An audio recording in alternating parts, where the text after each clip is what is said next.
Bonjour et bienvenue. On va se pencher sur une vision, je trouve, assez fascinante de la gratitude. Ça vient de textes de Bediüzzaman Said Nursi et on a aussi les commentaires d'Emine Eroğlu et Fethullah Gülen pour nous éclairer. Hmm, La question centrale, en gros, c'est comment est-ce qu'on perçoit et comment on remercie pour les bienfaits tout autour de nous? c'est ça. Est-ce qu'on fait une différence entre ce qui semble être pour tout le monde, comme l'air, le soleil, une sorte de grâce générale, et ce qui nous est donné là personnellement, un cadeau juste pour nous? Exactement. Et la discussion proposée par nos sources, eh bien, elle tourne autour de cette distinction. Ou peut-être de son absence, en fait. Ah, intéressant. Est-ce qu'une grâce générale, comme ça, appelle moins de reconnaissance qu'un don qui nous serait exclusif?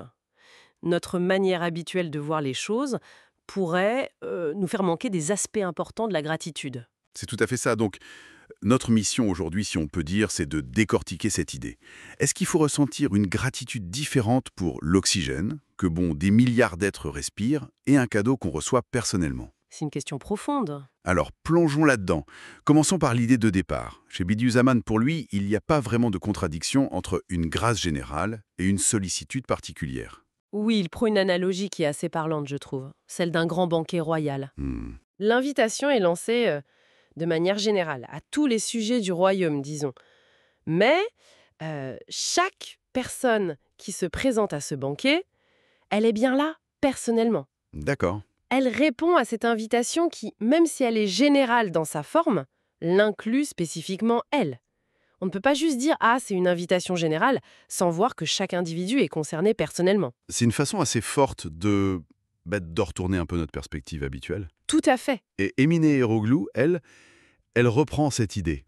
Elle remarque qu'on remercie assez facilement pour ce qu'on sent être juste pour nous. Bah oui. L'exemple classique, l'arbre fruitier dans mon jardin. On le voit, on l'apprécie, on remercie. Voilà. Mais l'arbre dans la rue, là, dans le parc, ou l'air qu'on respire, la lumière du jour, même la gravité qui nous tient au sol, Des choses fondamentales, quoi. exactement fondamentale et universelle. Et là, on a tendance à penser qu'aucune gratitude personnelle n'est vraiment nécessaire. Comme si, parce que c'est pour tout le monde, ce n'était pas vraiment pour nous individuellement. C'est un peu comme un décor, un dû. Oui, comme si c'était juste là. Pas comme un don qui nous est adressé personnellement. Et Eroğlu, elle insiste vraiment là-dessus. Même dans ce gigantesque banquet qu'est l'univers, chaque convive, chaque être est personnellement ciblé par l'invitation. Hmm. Le simple fait de pouvoir respirer, de voir la lumière, d'exister ici, ce sont en fait des attentions personnelles qui sont comme nichées au cœur d'une générosité immense, universelle. C'est une belle façon de le dire. Et penser que ces dons universels ne nous concernent pas personnellement, pour elle, c'est une erreur de perspective.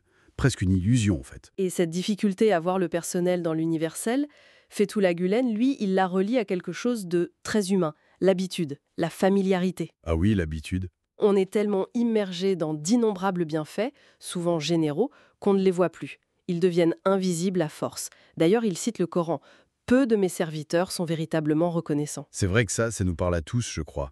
L'habitude qui émousse la perception. Absolument. Et Gülen rappelle aussi ce passage qui dit que si on essayait de compter les bienfaits divins, on n'y arriverait jamais. Jamais. Impossible. Et il qualifie l'être humain d'injuste et ingrat. L'habitude nous rend un peu aveugles à la valeur réelle de ce qui nous entoure constamment. Gülen donne un exemple qui m'a particulièrement frappé. Celui de l'atmosphère. C'est typiquement un bienfait général, on est d'accord. Oui, excellent exemple. Mais ses fonctions vitales sont tellement nombreuses, tellement cruciales. C'est ça. L'atmosphère nous donne l'oxygène, évidemment, c'est la base. Mais elle fait tellement plus. C'est un bouclier contre les météores, par exemple. On n'y pense jamais à ça. Sans elle, on serait bombardé en permanence. Elle permet aussi la formation des vents, essentiels pour la pollinisation, pour réguler les températures. Elle transmet le son. Sans elle, pas de communication comme on la connaît. C'est une mécanique d'une complexité et d'une bienfaisance incroyable. Mais on n'y pense quasiment jamais. Sauf peut-être quand on parle de pollution, de dérèglement climatique. C'est-à-dire quand cet équilibre est menacé, en fait. Tout à fait. Quand ça commence à manquer ou à dysfonctionner. Et c'est là que la conclusion de Gülen, elle rejoint la pensée de départ de Bediüzzaman. C'est-à-dire, Le changement de regard essentiel, c'est de cultiver une gratitude pour ces bienfaits généraux, comme s'ils nous étaient destinés personnellement, exclusivement. ah oui, comme si le printemps n'existait que pour moi. Ou le soleil. C'est un peu l'idée, remercier pour ces choses-là avec cette intensité personnelle. Parce qu'en reconnaissant la source unique, la source divine derrière tout ça, Oui.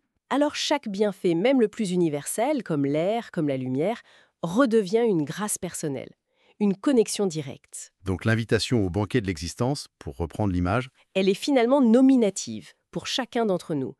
Le fait qu'elle soit aussi adressée à tous les autres, ça n'enlève rien, absolument rien, à la relation personnelle entre celui qui donne et chaque personne qui reçoit. c'est une perspective qui change pas mal de choses quand même. Absolument.